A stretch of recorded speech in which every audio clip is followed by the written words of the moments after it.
if your state isn't mentioned on this list, it doesn't matter. Like all these states can work. What's going on, y'all? My name is Brian Waldron, and these are the best states to host an event space in 2025. Now, for those who are new to the channel, my name is Brian Waldron, did over $3.5 million in 4 years with event space brick and mortar sales. Now we run and operate the #1 event space coaching and consulting company in America that has now helped over 600 clients find, fund, and fill their very own event space. Let's jump straight into it. Now, for context, I don't really believe that there are the best states. I just think there are better states, right?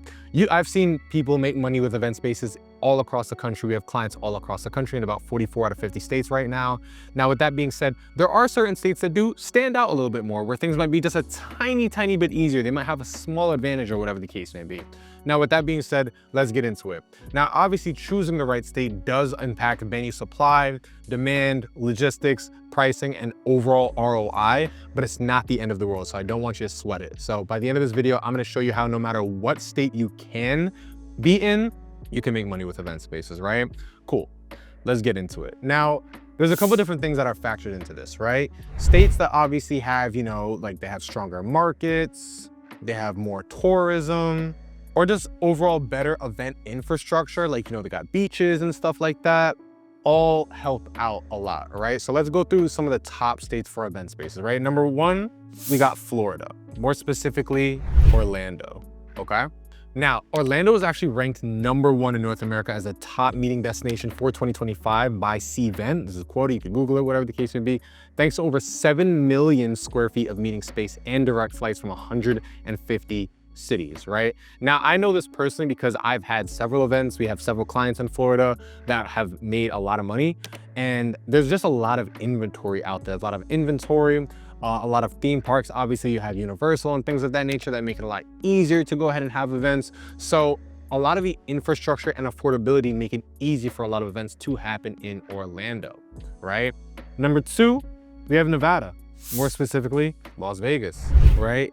Now, with that being said, Las Vegas is ranked #2 on this list by CVent. Now, it offers now I've been to Vegas several times for conventions. They have a ton of convention centers.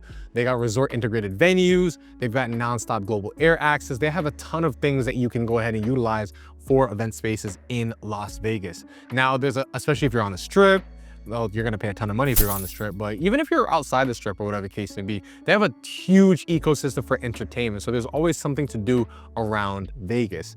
And again, if you're new to event spaces and you wanna stay tapped in, make sure you subscribe, like, and comment to the channel so we can keep you updated on the newest event space stuff. #3, we have Illinois, more specifically, Chicago, okay?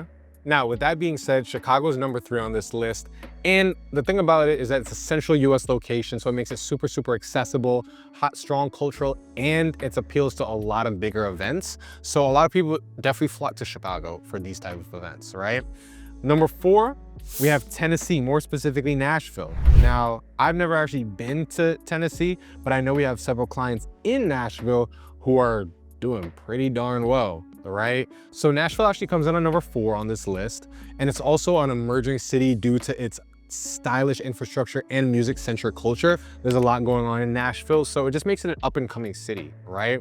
There's a lot of tourism that's coming out in the city, which draws in a lot of corporate events, wedding events, micro venues, entertainment events, et cetera, right? #5, we got good old Georgia, more specifically, Atlanta, all right? Now, I moved to Atlanta, so I'm probably a little bit biased here, but #1, we have the busiest airport in the country, Hartsfield Atlanta Airport. We have the busiest, and in my opinion, it runs pretty efficiently compared to a lot of other airports, right?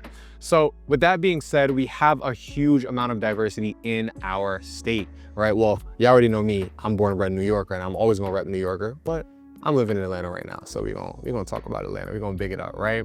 But it's a huge mecca for up-and-coming business owners, right? Business, film, logistics, innovation, tons and tons of networking. So why would it not be the perfect state for venues? Make it make sense. #6, we got California, more specifically, San Diego. San Diego is actually #7 on this list of the CVent list of best states to open up an event venue, and it's celebrated for 1, waterfront venues. I mean, we've got the water out there, right? Sunny weather, And we have a huge walkable district out there, right? There's a lot of big events that happen in San Diego, such as biotech creative, lifestyle events, things of that nature, and you're nearby the water, so you're always gonna get a good view, all right? Next, we have Colorado, more specifically, Denver, okay? Now, Denver is ranked number 10 by CVIT and recognized as an emerging conference market, right? There's a huge convention center out there, outdoor appeal, tech presence. And again, guys, if your state isn't mentioned on this list, it doesn't matter. All these states can work. All 50 states could work. I don't know about maybe Alaska, but every other state could work. And we've seen clients work with all these other different states and make money off of it. So just because your state isn't on here, don't fret, don't whine, don't scurry, whatever the case may be, it's okay. Just make sure you get out there and do a little bit more research, and that's it. Watch the rest of the videos on this. Next, you have Colorado. So Denver, huge convention center out there, outdoor appeal, tech presence, huge tech market out there. And so with that being said, there's a huge home for centers. People want to have corporate events, things of that nature, right? There's a few other notable ones that I think, in my opinion. We got Texas, we got Arizona, and we got South Carolina, right? All definitely super notable, right? Definitely super notable. I know myself, we have a ton of clients in Houston and Dallas, a ton. So with that being said, just get out there and do it. Just get out there and start, right? One of the biggest things that I just made a video on this is that you always want to look for highlights. You always want to look for certain amenities, right? Now, of course, if the amenities aren't there in the venue, you can build it. You can build it. There's no sweat in building it. You can go ahead and put it into place and make it happen. So with that being said, just go out there and start, right? And of course, if you are looking to start a venue, make sure you subscribe, like, and comment. Click the link in the description so we can help you get to the next level even faster. Let's get it. Let's go.